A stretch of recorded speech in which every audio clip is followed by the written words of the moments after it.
What is going on? I want to welcome you from half court. Happy Thursday, everybody. We are making it to the weekend. Thank goodness. And today, we're going to end our week here from half court talking about one of the teams that is intriguing me the most in the entire NBA. And that team is the Denver Nuggets. They are a team that is in a very peculiar situation because on one hand, you're coming off of a season where you have a guy in Nikola Jokic go out and ultimately win the MVP award. You have Aaron Gordon, who just signed a 4-year extension and is excited to be part of your franchise. You have Michael Porter Jr., who has one of the highest upsides in the entire NBA and is currently one of your top 3 options, and he's still getting better.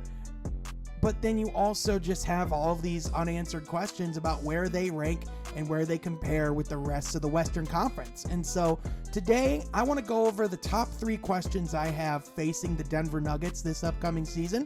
And we're going to dive into all of the X factors and things that I see that could really either make or break the Denver Nuggets going forward. So that's what we're going to be doing today. If you like that, be sure to leave a like and comment in the comment section down below. What do you think of the Denver Nuggets? What do you think they have going on? And what do you think is their ceiling? Do you think they could ever win an NBA championship? Let me know in the comment section down below. But also, did you know that over 90% of people that watched my Pistons video last week are not subscribed to this channel? If you're one of those people, be sure to click that subscribe button. And with that, let's get into it.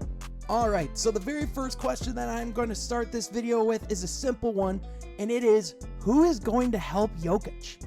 I mean, with the Denver Nuggets being in a situation with Jamal Murray probably going to have to miss the entirety of this season with a torn ACL injury that he suffered late last year, Denver's in a really interesting spot where they ultimately have to answer, how far can this team truly go with the current roster and the people that they have on it?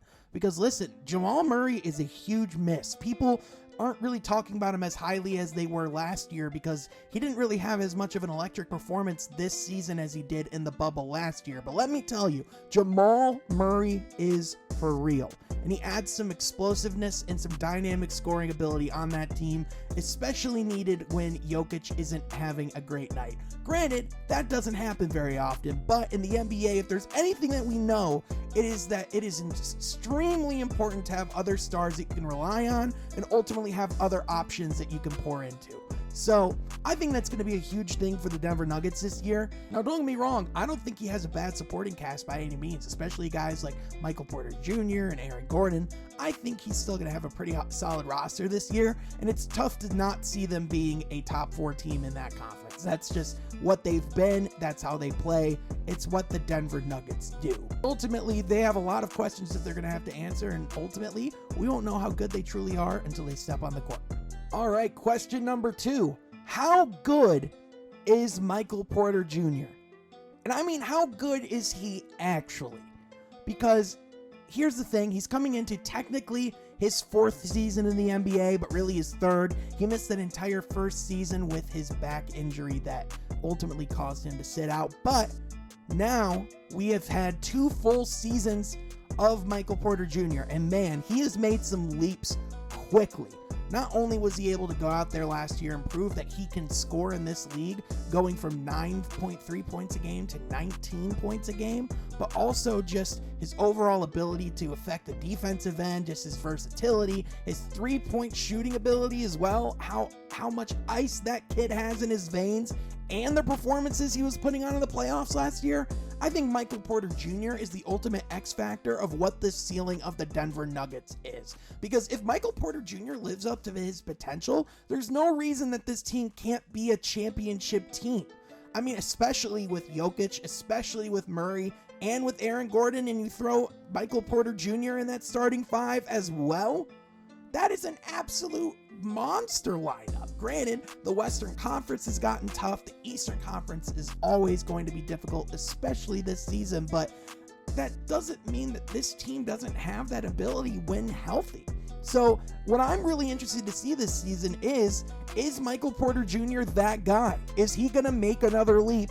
Could he possibly become an all-star caliber player in this league? Because if he does, there are few teams, in my opinion, that have a scarier future as far as how they can dominate the league quite like the Denver Nuggets. So Michael Porter Jr., be on the lookout for him. I think when I get my League Pass subscription this season, he is definitely going to be one of those players I'm going to be keeping my eyes on. And honestly, could be one of my contenders to win Most Improved Player. So really excited to see what Michael Porter Jr. does this season. And the third and final question I have for the Denver Nuggets going into this season is, will Jamal Murray ever be the same player?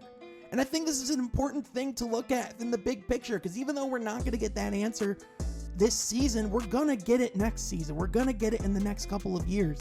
And this could potentially be a turning point for the worse. This could be the beginning of a what if. Jamal Murray tore his ACL, which is one of the most difficult injuries to come back from, especially as a guard, especially as a slasher, especially when he's not really known for his athletic ability or his quick burst, but for him to lose some of that burst, for him to not have that going forward, especially when he did just come off a season where he was struggling to find his rhythm for a solid portion, I think that's going to be really difficult for him. And quite frankly, I think it's ultimately going to decide, along with Michael Porter Jr., along with Nikola Jokic, I think this is probably the most dangerous aspect of this team going forward is, will Jamal Murray live up to what that contract was? Is he still going to be a star player?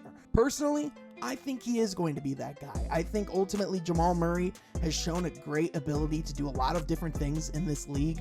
His ability to shoot the three, his ability to score, his ability to play make, a lot of different things that he does for this Denver Nuggets team, I could very much see still being a thing that he can do once he comes back from injury. However, you can't dismiss all the point guards that have been affected by a torn ACL. I mean, just look at Derrick Rose. Just look at the injury John Wall suffered. Granted, that's an Achilles, but still look at Klay Thompson. He's been out the past 2 years with an Achilles and an ACL injury. It's just an absolutely brutal time, and you don't know for sure what's going to happen at the end of the day. So if I'm the Denver Nuggets, I'm thinking about putting together some contingency plans. I'm trying to come up with a backup plan of what happens if it doesn't pan out with Jamal Murray. And I think that is something that we're going to be looking at very closely in the years ahead. Now, ultimately, this season is probably not going to be one that's going to bring back a title for the Denver Nuggets just because of the odds that they are facing, but they did bring in guys like Jeff Green in the offseason too, so ultimately, they're still a pretty deep roster. I think they're still going to be one of the most fun and entertaining rosters to watch, and I think that they're also just a team that you don't want to play on any given night, especially in Denver. So whatever happens, happens, and ultimately, the NBA is wild, so a lot of things happen this season that I didn't expect. If a team like the Phoenix Suns can get to the NBA Finals from being out of the playoffs for a decade before that, anything can happen. So with that, what do you think on my take on the Denver Nuggets? Do you think that they have the chance to win a championship in the next few years? I would love to know what your thoughts are in the comment section down below. But that is going to do it with us here today from Half Court. I want to thank you so much for watching, and I will catch you next time from Half Court. Be sure to subscribe.